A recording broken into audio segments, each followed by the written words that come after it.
interesantes, pero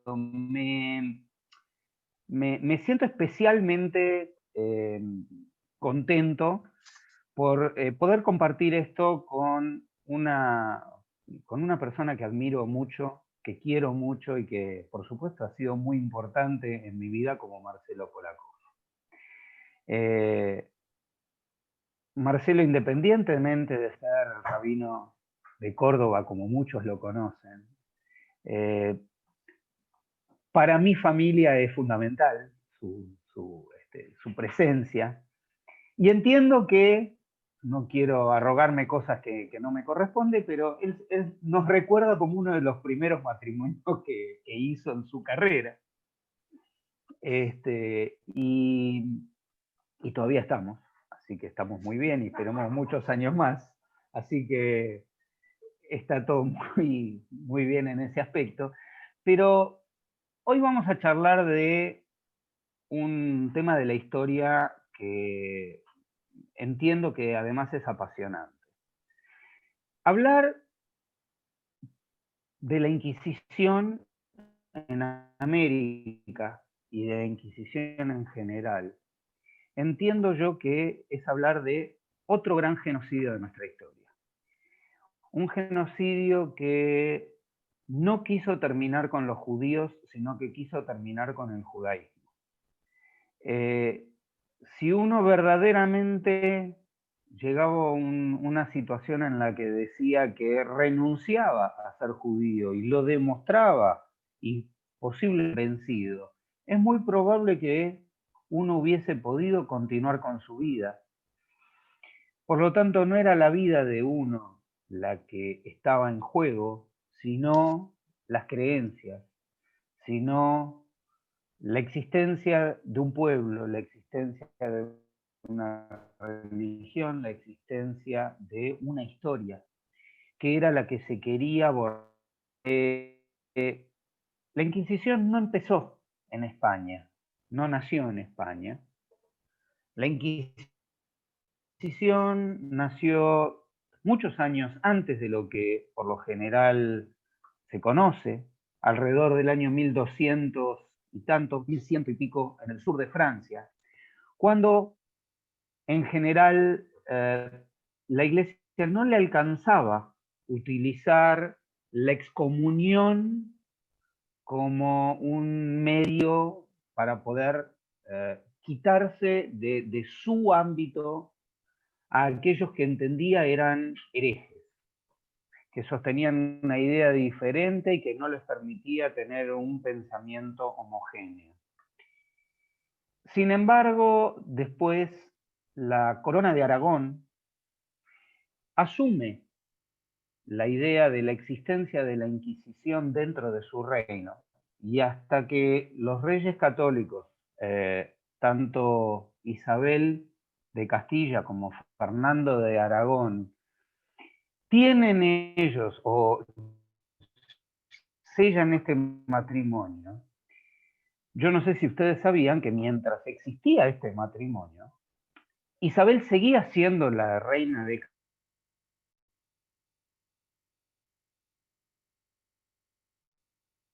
la Inquisición tenía jurisdicción sobre ambos reinos, sobre todo el reino de España en general. Y esto era así porque quien había asumido como inquisidor mayor había sido previamente confesor de Isabel la Católica, es decir, el hombre conocido como Torquemada, que sus orígenes y su familia había sido judía.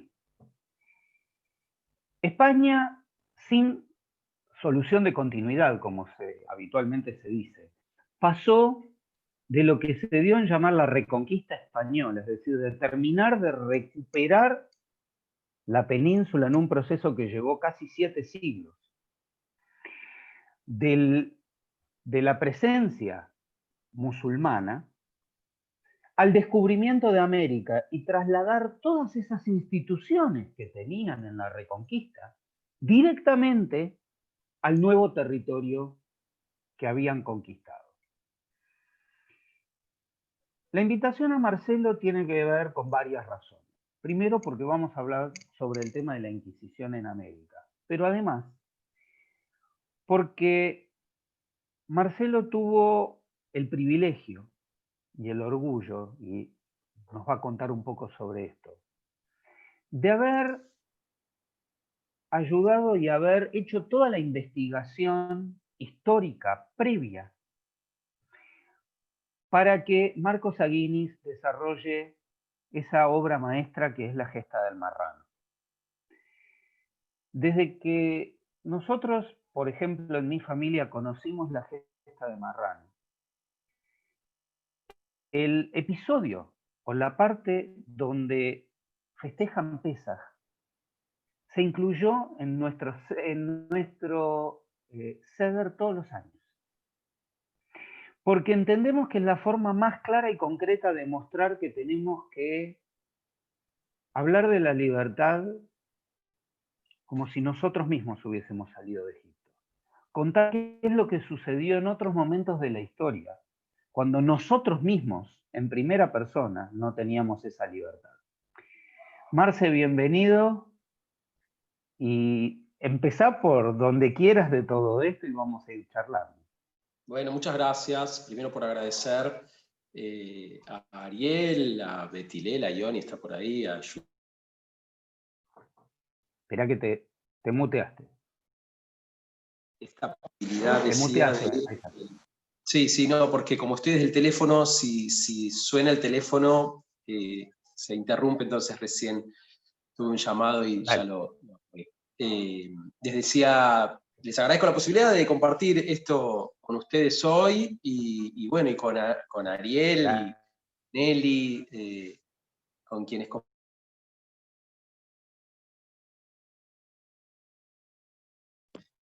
ahí está. Hay que pedir que dejen de llamar al rabino Marcelo. Es mi hija, de hecho, así que si mis padres están por ahí escuchando, llámenla y díganle que no puedo hablar. Les decía, ¿en qué año fue el casamiento de ustedes en la Comunidad de Jerusalén? ¿Helblum?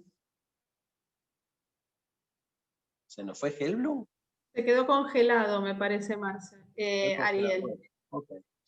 Bueno, vieron que cuando uno, como rabinos, nosotros hacemos muchos casamientos y con algunas parejas seguimos teniendo mucho contacto. Fue el caso con ellos hasta hoy, después de, no sé, 20 y pico de años seguro.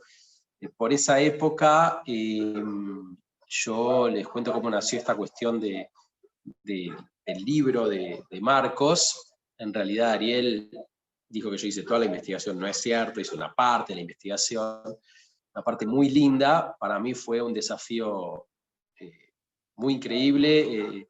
La anécdota tal vez simpática que lo relata tiene que ver con una reunión. Yo conocía a Marita, que era la esposa que falleció de Marcos, y a través de Marita, que me hice como muy cercano a Marita, un día me invitaron a cenar a su casa y Marcos me cuenta, yo estudiaba en el seminario rabínico, que estaba, si yo conocía a Francisco Maldonado da Silva. Yo le dije, no sé quién es. Entonces, en 2 líneas me contó quién era, bueno, que era uno de los judíos conversos, marranos, mejor dicho, más conocidos en el mundo latinoamericano, porque había sido un personaje esencial de lo que él llamaba el primer luchador por la libertad de conciencia. Digo, bueno, qué lindo. Entonces me dice, sí, hay un investigador chileno, Gunther Bohm, que había escrito algo sobre él y él quería escribir una novela. Entonces estaba empezando a armarla.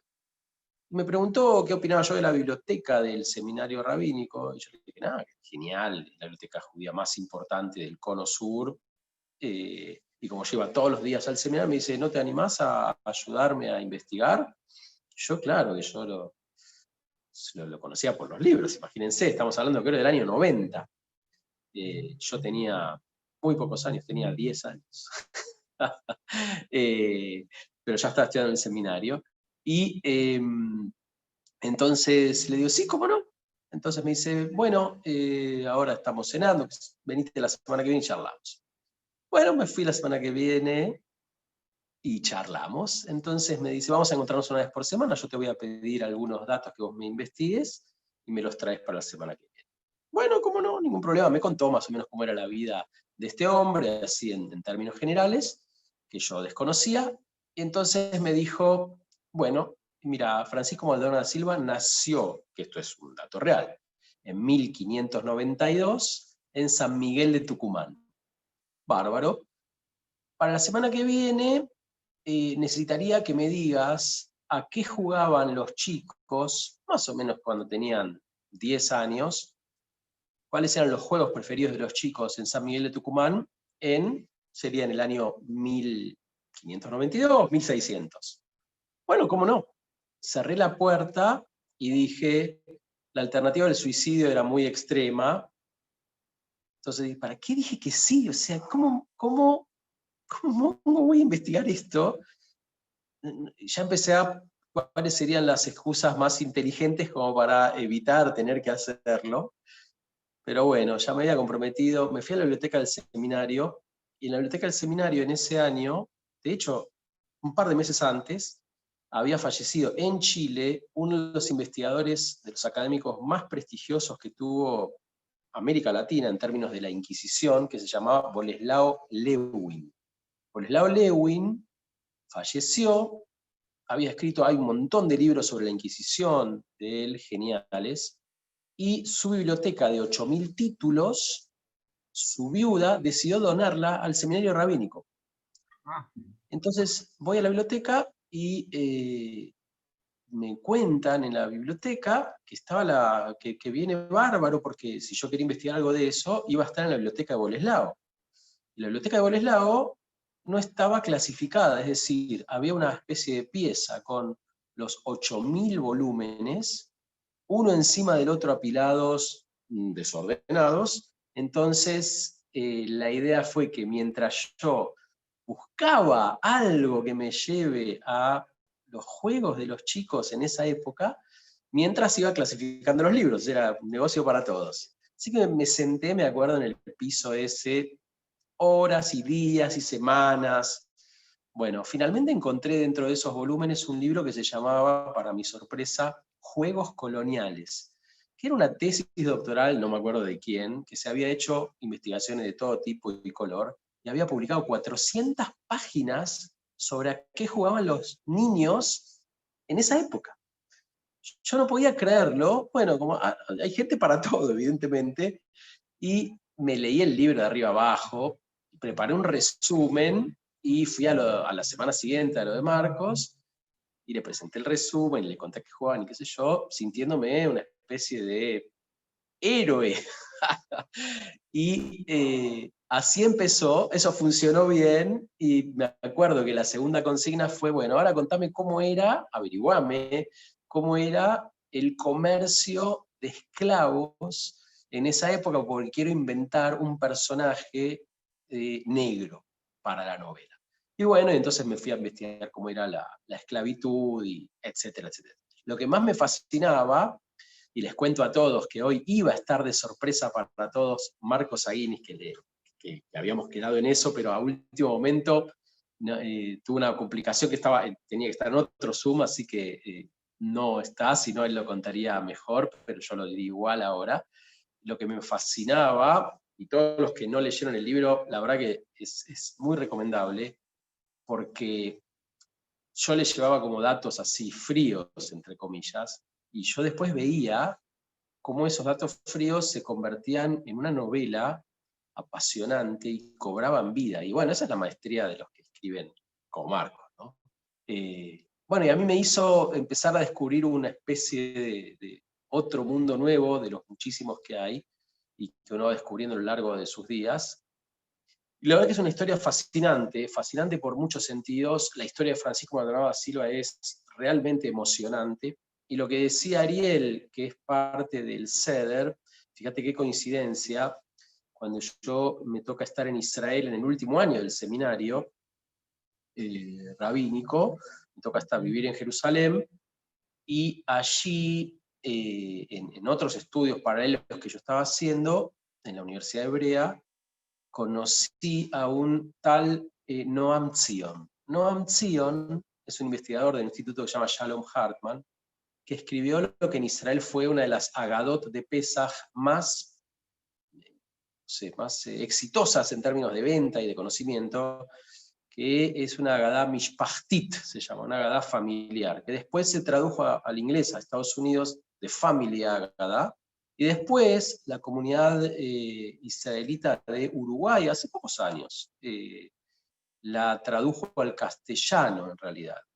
Y esa traducción al castellano la hicimos en base a una tarea que me tocó hacer con Noam Zion, como una especie de trabajo extra que tuve en Jerusalén, de hacer no solo la traducción al castellano, sino la adaptación a América Latina, porque la idea era justamente que en algún momento se publicara en español, cosa que se hizo. Y cuando me acuerdo que en ese trabajo que hice de traducción por un lado y de adaptación a la zona, a la región de América Latina, me acuerdo haber sumado al texto original de Noam 2 o 3 cositas muy específicas. Una tenía que ver con el tema de los desaparecidos, que es imposible obviarlo en nuestra región, y otra fue el Seder de Francisco Maldonado da Silva, que vos, Ariel, estás contando que en tu casa se lee. Bueno, en esa Agadá integra justamente las páginas de la Agadá, porque es una de las,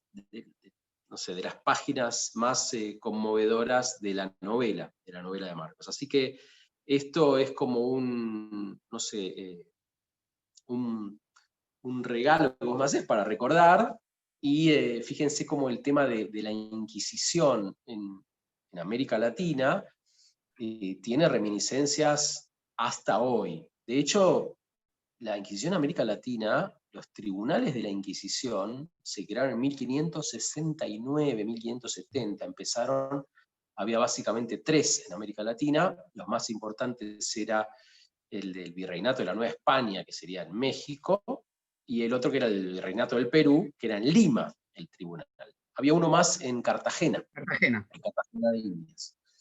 El de Cartagena es muy interesante porque quien haya estado en Cartagena, a mí me tocó estar, si no, bueno, cuando termine la pandemia viajen y vean el Museo de la Inquisición que está en donde era el Tribunal de la Inquisición. Es muy interesante, muy, muy interesante. Y esto digo que tiene reminiscencias hasta hoy, no sé, miren, en Lima, por ejemplo, todavía hoy hay una calle que se llama la calle de los judíos, y uno se pone contento, wow, qué lindo la calle de los judíos. Y en realidad se llama la calle de los judíos, que está en pleno centro, porque por ahí eran conducidos los judíos hasta el Tribunal de la Inquisición o hasta los autos de fe que se hacían a veces con hogueras. O sea que el nombre de la calle de los judíos era porque por allí eran llevados. Y eso está hasta hoy, el nombre de la calle está hoy. Y este tema una de las obras maestras pictóricas más latinoamericanas digamos que la región tiene para mostrar al mundo son los murales de Rivera en el Palacio de Gobierno de México. La pintura sobre la Inquisición es la que ustedes tienen en el flyer que nosotros utilizamos para la charla de hoy. Y eso está en las paredes de la Casa de Gobierno de México. Pintada en el Zócalo, en México. Sí, exactamente. Sí, es así. Y lo fantástico es que vos dijiste muy bien al principio que la Inquisición en realidad no quería terminar básicamente con los judíos, pero sí con el mensaje. O sea, uno dice, a veces exagera, ¿no? Bueno, el genocidio producido por la Inquisición. El tribunal de la Inquisición del Virreinato del Perú, el que tenía el Santo Oficio, así llamado, en Lima, en todos los años que funcionó, desde 1569 hasta 1820, en todos esos años, increíblemente, condenó a la muerte a 32 personas, nada más. Es decir, uno dice, bueno, es un desastre una, pero en realidad, fíjense, en tanto tiempo, en tantos siglos, no hubo tanto. De hecho, el día que más gente junta se condenó fue el día que condenaron a la hoguera a Francisco Maldonado da Silva, el 23 de enero de 1639. Ese día, de los 32 que se condenaron a muerte en todos esos siglos, 11 fueron ejecutados, digamos así, quemados en la hoguera en ese día, ¿no? Y es genial que todavía se conserva, no se conserva mucho, pero se conservan los que llaman las relaciones. Las relaciones es como el relato, de relato, las relaciones que están en España, que mandaban como aquellos que tomaban nota de los juicios inquisitoriales que hacían, era como una declaración, que había como una especie de oficinista, no sé, tipo taquígrafo, que tomaba notas, y después un oficial es como que lo reelaboraba y eso lo mandaba a lo que sería la Suprema, que estaba en España, la sede en España. Y eso queda, eso queda. Exactamente, y todo eso iba al Consejo de Indias, que existió hasta la independencia y queda en el archivo del Consejo de Indias en España. Uh-huh. Bueno, ahí pregunta alguien, ustedes mándenme o lee vos las preguntas que yo no llegué a leer. Vamos a seguir y bueno, okay. A Silvia le llama la atención de que hubo solamente 32 ejecutados porque no era tan cruel en la geografía o porque hubo una tasa alta de conversión. Yo creo que estas dos, más una tercera, que, digamos, el hecho de llegar a América implicaba que, así como imaginen ustedes la investigación que le hacen a uno para poder darle una visa a Estados Unidos, no cualquiera podía viajar. Es decir, tomarse, España hacía un cuidado muy especial de aquellos que podían llegar a venir a América, porque era parte preciada de su imperio, y no quería, digamos, que se le escapen, digamos, toda esa historia de que no es casualidad, de que el barco de Colón sale en el momento en que termina la expulsión de los judíos de España, desde el puerto de Palos, y es el día que termina la reconquista de Granada, que es el último bastión que le queda musulmán en España, y que España termina siendo absolutamente cristiana, se da casi con la salida del barco de Colón. Y no cualquiera podía venir a una expedición en América. Digamos, había toda una investigación de quiénes iban a formar parte de cada uno de esos barcos. Entonces, era muy raro que se haya colado oficialmente alguien que no sea un cristiano nuevo o un cristiano viejo, digamos, en este caso. Bueno, en este caso igual no salieron de España, sino de Portugal. Muchos de los que salieron de España en esa primera época, después de la expulsión, no vinieron a América. Primero se fueron a Portugal, lo que pasa es que después los echaron de Portugal. Entonces la familia de Francisco Maldonado da Silva sale de Portugal en 1540 y pico, no recuerdo exacto, y de Portugal... Después de los Reyes Católicos, lo continúan su nieto Carlos V. Hasta ese entonces, España sigue siendo un reino independiente. Felipe II, el hijo de Carlos V, que es ya el rey que fue el máximo emperador del mundo, conocido hasta la actualidad, porque, a ver, tenía todo América, tenía, digamos, y otros territorios en Europa, más Filipinas, más... O sea, era quien decía que en su reinado nunca se ponía el sol. Llegó inclusive por cuestiones de matrimonio a gobernar en Portugal también, y ahí es donde viene la expulsión de los judíos de Portugal. Sí, por supuesto, ¿no? Pero decía que entraban a América por diversas vías, a veces iban por el Caribe, a veces por Brasil, a veces por Buenos Aires también. De hecho, bueno, uno de los, ahora se dedica más al tema de la mística judía, pero uno de los investigadores que hubo más prolíficos de este tema de los marranos, especialmente en Argentina, se llama Mario Sabán. y Mario Sabán tenía un montón de publicaciones que demostraba cómo muchas de las familias patricias argentinas descendían de estos primeros judíos marranos, o conversos, o cristianos nuevos, que venían acá en realidad para poder tener una vía un poco más tranquila de escapar de los problemas que había en España. No se olviden que en España había como pogroms, digámoslo así, ya mucho antes de la Inquisición. De hecho, el más grande que se recuerda es en 1391. Estamos hablando casi 100 años antes de la expulsión de España. Fue no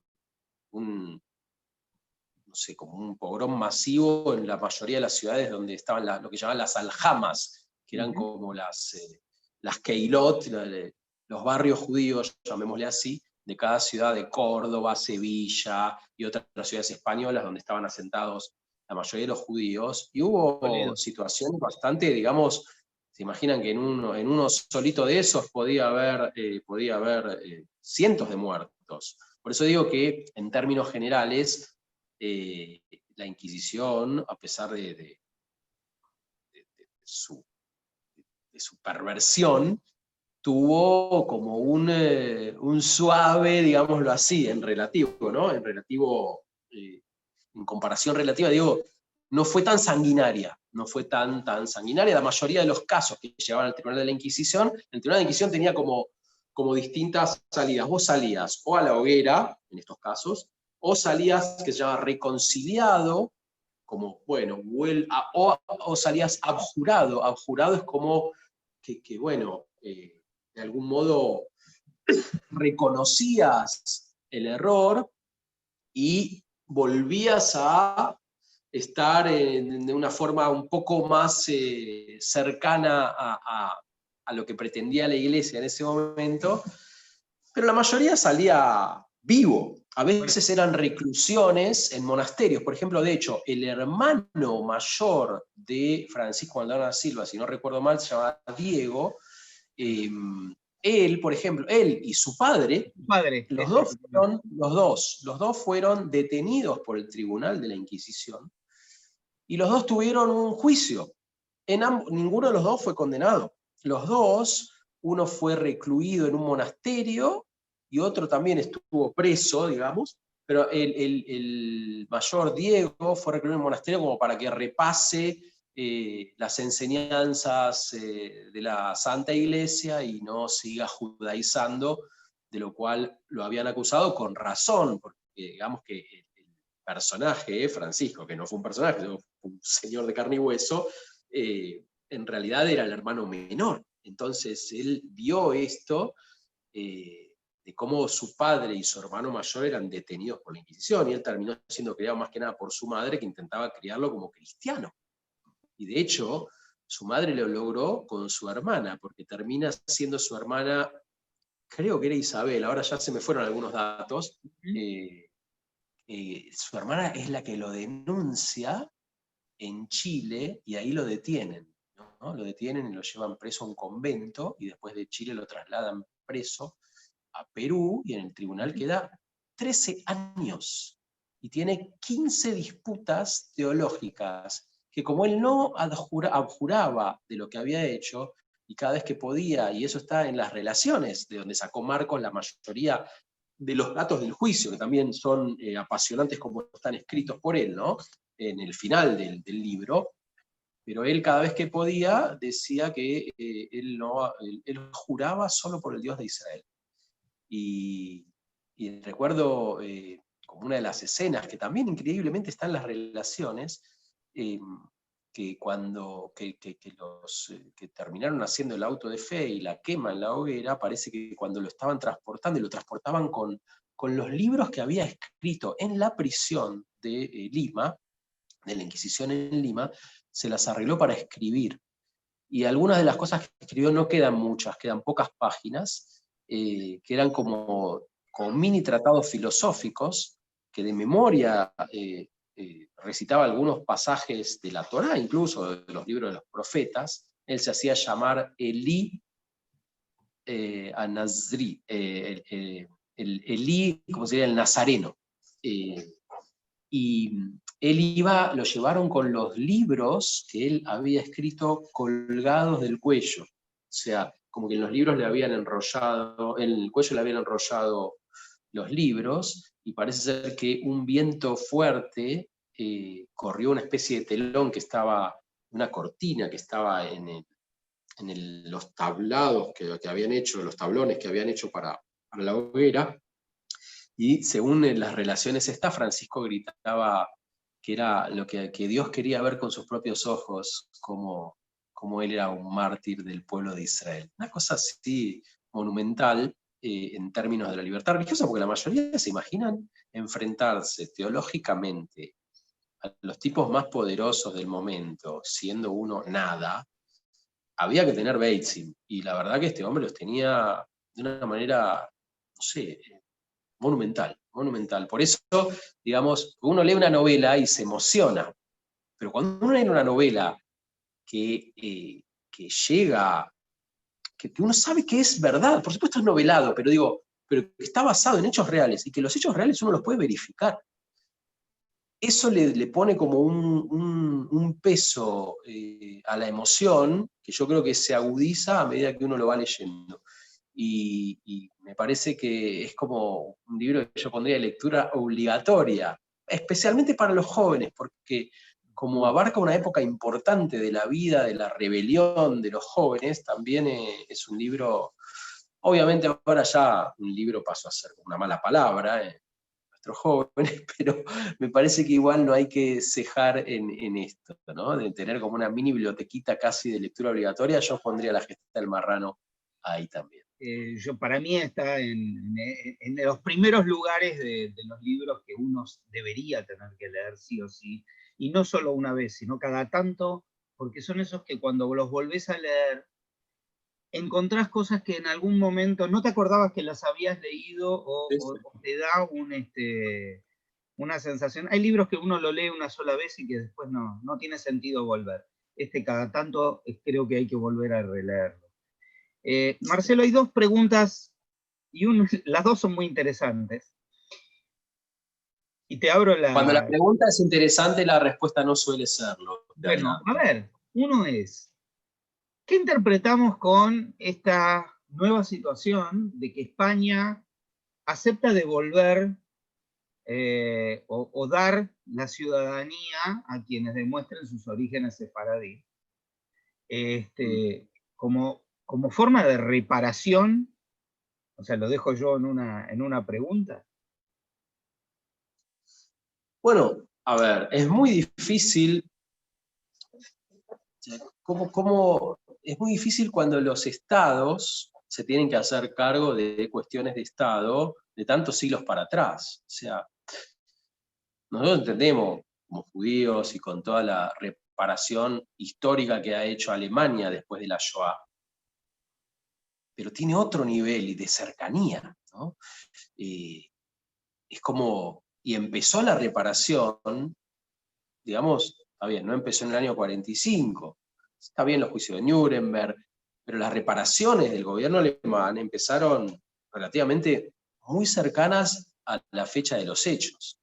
Y eso es un modo claro de que los estados sí pueden hacerse cargo de esto. Que España ahora lo haya hecho, evidentemente no está nada mal. Por un lado, porque pone de vuelta en el foco este tema, y me parece que ayuda a la convivencia en general. España, en estos últimos años, ha sido una de las naciones donde el antisemitismo, especialmente el antisionismo, es más virulento. Realmente es terrible. Entonces, esto también, bueno, es un motivo más de antisemitismo para algunos, pero equilibra un poco esta balanza. Ahora, hasta se habían olvidado de anular el decreto de expulsión. Es increíble. O sea, el decreto de expulsión estuvo vigente en España hasta hace, no sé cuánto, pocos años, pero pocos años en serio. Bueno, de hecho, la Santa Inquisición la Inquisición romana estuvo vigente hasta el año 1965. Empezó en el 1500 y algo, no me acuerdo, en Roma, o un poco después, tal vez en el 1600, pero siguió vigente hasta 1965. Recién ahí el Papa Paulo VI lo cambió, le cambió el nombre hasta que ahora se llama la Congregación de la Doctrina de la Fe, pero eso se llamaba la Santa Inquisición. O sea, miren qué loco, hasta 1965, bueno, fue el año del Concilio Vaticano II, lo cual ahí cambió mucho el vínculo de la Iglesia con nosotros. Miren, les voy a contar una anécdota que me parece muy reveladora de esto. Con un grupo de dirigentes, yo me dedico como mucho al tema del diálogo interreligioso, y con un grupo, lo hago especialmente para el Congreso Judío Latinoamericano, soy como el delegado del Congreso Judío Latinoamericano para el diálogo interreligioso. En ese contexto, en el año 2014, fuimos a almorzar con el Papa. Algunos. Fue un almuerzo muy interesante, de 2 horas y media. La primera comida kasher servida en el Vaticano, en toda la historia. Una cosa maravillosa, además estaba muy rico. Y fue todo muy cálido, una conversación muy seria, también muy alegre, contamos chistes, lo hicimos cantar al Papa en hebreo, bueno, muy interesante. Pero lo más interesante, que a mí me resultó, fue que eso fue un jueves, al mediodía, en Roma, obviamente, en Santa Marta, donde vive el Papa, adentro del Vaticano. Esa mañana del jueves, yo había ido varias veces a Roma, pero nunca había ido al museo que está debajo de la sinagoga de Roma. Y esa mañana fui. En el museo veo lo que yo ya conocía por haber estudiado, pero nunca había visto así, lo que se llama la bula papal, que es como el decreto papal que marca la creación del gueto en Roma, que es de un papa que se llamaba, ¿cómo se llamaba el papa? Ahora se me olvidó el nombre. Bueno, búsquenlo, no importa. El papa de ese momento, en 1500 y pico, 1530 y pico me parece, pone una bula papal que se llama Cum Nimis Absurdum. Esas son las 3 palabras con las que empieza. Cum Nimis Absurdum, que significa cuán extremadamente absurdo, y seguía, era que los niños cristianos se hagan amigos de los niños judíos y coman juntos, y esto y lo otro. Cuán extremadamente absurdo es que haya contacto entre judíos y cristianos. Y bueno, después de todas esas aseveraciones, se decreta que los judíos van a estar encerrados en un barrio, que van a tener horario de salida, un portón tal, etcétera, y que está prohibido entrar en contacto con los judíos, comer con ellos, tener amigos, así. Increíble todo eso. Creo que era Paulo IV, si no me equivoco, el Papa, Paulo IV. Y yo leo eso, que yo lo conocía, pero verlo ahí, había una réplica de la bula original. Y a 20 cuadras, caminando entro al Vaticano a almorzar con el Papa, comida kasher adentro del Vaticano. Y le cuento, mirá, fíjate, ¿cómo puede ser esto? Y el Papa me dice, bueno, somos papas, o sea, ¿por qué no? Y la verdad es que en esa respuesta así de, nada, sencilla, de sentido común, uno ve el poder que tienen, por supuesto, en el mundo católico, la verticalidad, que así funciona, es coherente, digamos, pero el poder que tienen con una decisión de un señor que llega hasta los confines del imperio que contaba Ariel, en donde no se pone el sol. Y un papa puede decir, damos comida kasher, y otro papa puede decir exactamente lo contrario, ¿no? Y esto nosotros, que siempre fuimos minoría, en cualquier lado, somos muy conocedores de esto, muy conocedores de esto. La lucha de este hombre, y vuelvo a decir, de Francisco Maldonado Silva, retratada genial, como solo Marcos Aguinis lo pudo hacer en este libro, muestra las claras como también la lucha de un hombre, de uno, frente a un imperio, también es relevante. Es decir, nada termina siendo secundario, nada, ningún hecho de ninguno de nosotros. Algunos trascenderán, otros no, pero no importa. Digamos, no hay que restarle frente a semejantes poderes no hay que restarle nunca la relevancia de cualquier acto personal, incluso terminando en una hoguera.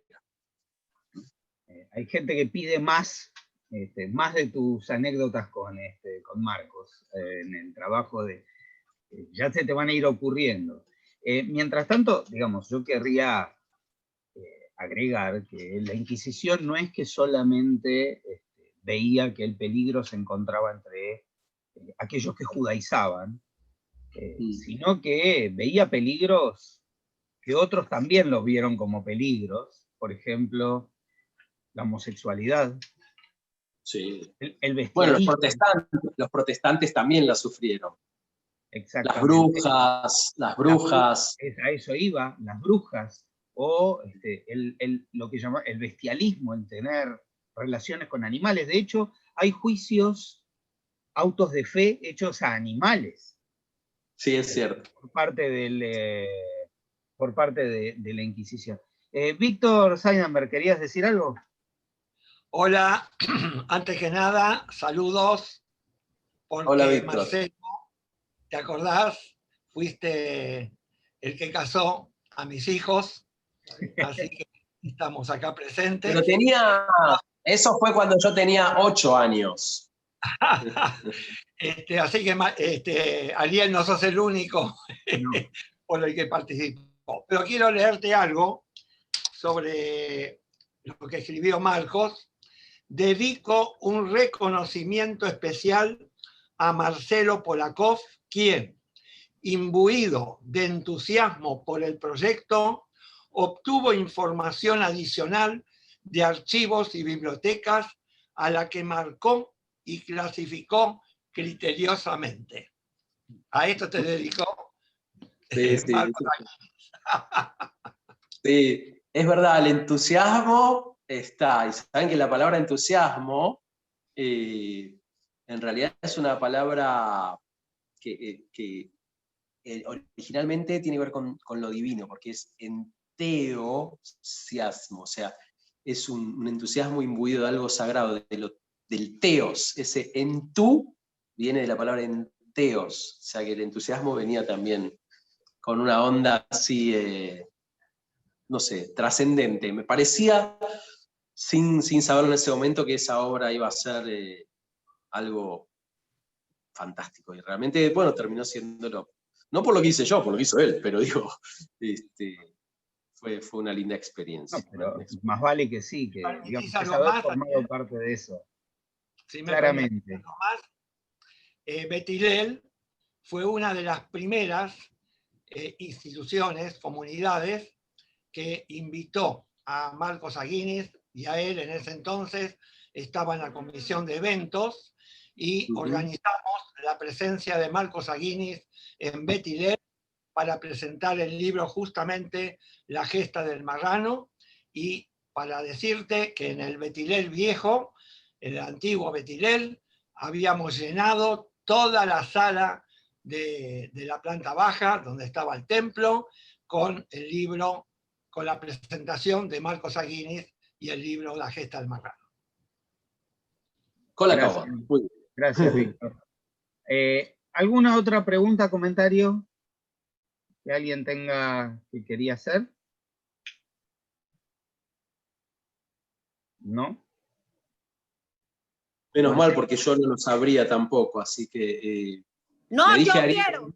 Ah, sí, Nora me lo había pedido. Sí.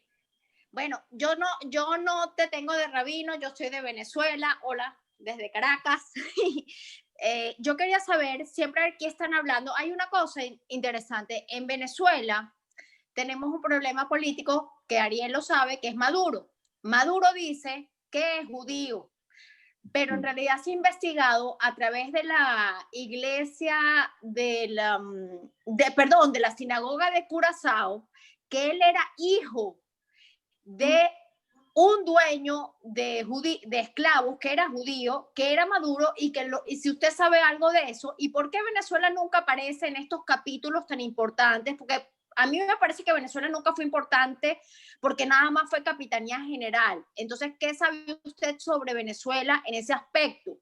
Porque Venezuela no cuenta nada casi nunca, pero se dice ahorita que Simón Bolívar fue judío. Entonces, no sé. Bueno, hay muchos, a ver, por ejemplo, unas historias geniales, que si usted quiere conocer algo de la historia de los judíos en Venezuela y aledaños, ahora no me acuerdo el nombre, pero hay que googlearlo nomás, había una gran cantidad de piratas judíos. Y hay un par de libros que relatan las historias de los piratas judíos en la zona de Venezuela y el Caribe venezolano, que son realmente espectaculares. Muchísimo, por supuesto que la sinagoga de Curazao creo que es la primera que se conoce en América Latina, de hecho. Los judíos que llegaron a la zona de América Latina, los primeros llegaron a través del Caribe, y muchos habrán pasado por Venezuela. Muchos después, en una segunda oleada, ya venían no solo por escape de la Inquisición, sino más adelante venían por el negocio del caucho. Y trataban de llegar a Venezuela, pero especialmente a la zona donde hay más caucho, que es ahí un poco en Brasil, un poco en Ecuador y en Perú también. Y eso también es muy interesante. Habíamos hablado de esto hace 15 días atrás, en nuestra charla de hace 15 días atrás, hablamos del origen de la comunidad que todavía existe hoy, muy chiquita, pero todavía existe hoy, de Barbados. Sí. Donde justamente es la mikve más antigua de América, y que todavía existe, y que esta fue justamente de judíos que venían de Recife, en Brasil, y que primero se habían dedicado a esto y luego al azúcar. Lo cual, bueno, vale, Cugnet, sí, desmuteate y tenés la palabra, dale. Ahí, no, ahí. Hola, hola a todos. Hola, Fer. Fer Mendelberg. Acá otro matrimonio. Primero saludamos a Ari, saludamos a Marcelo, al gran Marcelo. Otro producto de By Marcelo por acá, Jerusalén 1995. Todavía juntos. 9 años tenía ahí. Casaba de muy chiquito.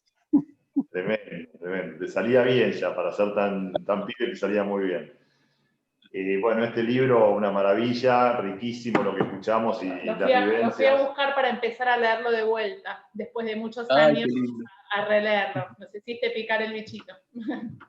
Interesantísimo todo lo que cuentan y las vivencias personales tuyas, Marcelo, con Aguinis. Un libro que nos marcó a todos, una tremenda maravilla.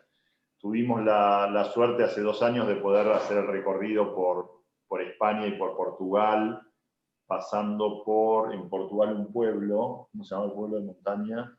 Castelo de Vide. Castelo de Vide y otro pueblo más, que son una maravilla de la historia de la Inquisición. Y aparte me hace acordar mucho en relación a este libro, seguramente por el tema, con El último judío de Noah Gordon, que seguramente muchos habrán leído. Sí. Que me encantó también, tremendo libro también. Bueno, una historia no igual, pero bueno, sobre el mismo tema en España, de este muchacho judío errante en el 1490 y pocos. Bueno, nada, el aporte súper interesante el tema. Gracias. Gracias, sí. Gracias por el recuerdo de paso. Y ese libro es hermoso también, ¿no? A Gordon, la verdad que es otro novelista fantástico, el que escribe El médico, el último judío, El chamán. En otra charla nos podés contar tu participación en la investigación de esa novela de Último Judío. Seguramente te habrá llamado, después de enterarse lo de ahí, te habrá llamado para... No, de hecho, vos sabés que otra novela de Marcos que fue muy interesante, que yo ayudé en la investigación, se llamó La matriz del infierno, que tiene que ver con un tema que Ariel maneja por el Centro Vicental, que es un tema de la Shoah, digamos. Y ahí fue otro tipo de investigación también muy interesante porque tenía que ver básicamente con la historia de como si fuera el hospital israelita de Buenos Aires, pero un hospital israelita en Berlín que siguió funcionando durante prácticamente toda la guerra, atendiendo a enfermos judíos. Una historia ahí con un tema vinculado a la iglesia, en este caso para bien, de ayuda de la... Bueno, leanla, es una novela interesante. No tuvo el esplendor de La gesta del marrano, pero también tiene lo suyo, y ahí la investigación fue más corta en términos de tiempo, porque la investigación de La gesta del marrano creo que fue como, no sé si 1 año y medio, casi 2, la verdad que no me acuerdo, pero debe haber sido más. Que fue muy vasta esa también, pero obviamente es mucho más fácil investigar cosas que sucedieron más cerca en el tiempo que más atrás, ¿no? Pero sí, también está y es interesante. Bueno, vamos cerrando, Helblum, que tenemos que ir a cenar. Bueno, Marce, muchas gracias. Gracias al Círculo Israelita de Córdoba que nos acompañó en esto, y están, por supuesto, todos invitados a nuestra charla de la semana que viene, donde vamos a tener otra figura invitada muy interesante, como nuestro amigo Gabriel Ventasgal, donde vamos a hablar de un tema complejo: si somos la generación de la destrucción. El número 73, que es el año 73 del Estado de Israel, es para tener en cuenta porque las dos reinos anteriores, las dos veces que Israel tuvo un reino independiente, no duró más que 72 años y al 73 fue destruido, o por peleas internas o por discusiones internas. Y vamos a hablar de si toda esa cantidad de discusiones internas que existen hoy dentro del pueblo judío pueden atentar contra nosotros como Estado o a nosotros como país independiente. Tarea para que investiguemos y charlemos con una figura como Gabriel la semana que viene. Nos estamos viendo. Gracias, Marce. Les agradezco a todos. Ahí lo veo a Hugo, a Miriam como presidente del Centro Unión, veo aparte de mi familia, veo a mi tío Ben desde Chicago. Qué bárbaro esto que permiten ustedes. Así que una alegría compartir un poco de lo que nos toca vivir. Esperemos que esto sea... No sé si Johnny está por ahí. No sé si Johnny está todavía. Si está, desmuteate porque no lo veo. Y si no, bueno, Marce, otra vez gracias. Gracias un placer, a ustedes. Contar con vos. Y nos estamos viendo todos la semana que viene. Muchas gracias. A mis padres también que estaban por ahí. Que no veo hace meses. Chao. Hola, Marcelo. Gracias. Gracias. Hola, Marcelo. Hola. Te recuerdo cuando era seminarista en Jerusalén. Mirá vos, me acuerdo de vos. Me acuerdo perfectamente. Bueno, no lo digas mucho que... Voy a entrar. Acá me van a exportar de vuelta. Familia Leibson también tiene muy gratos recuerdos de los tiempos que hemos pasado en Jerusalén. Qué lindo, muchas gracias. Muchas gracias a todos, de corazón. Gracias, Rap. Gracias, Hugo, por participar desde Córdoba. Chao, querido. Hasta luego. Muchas gracias. Todos. Chao. Chao, vale, gracias. La cacho. Sí. Chao. Bueno, salimos.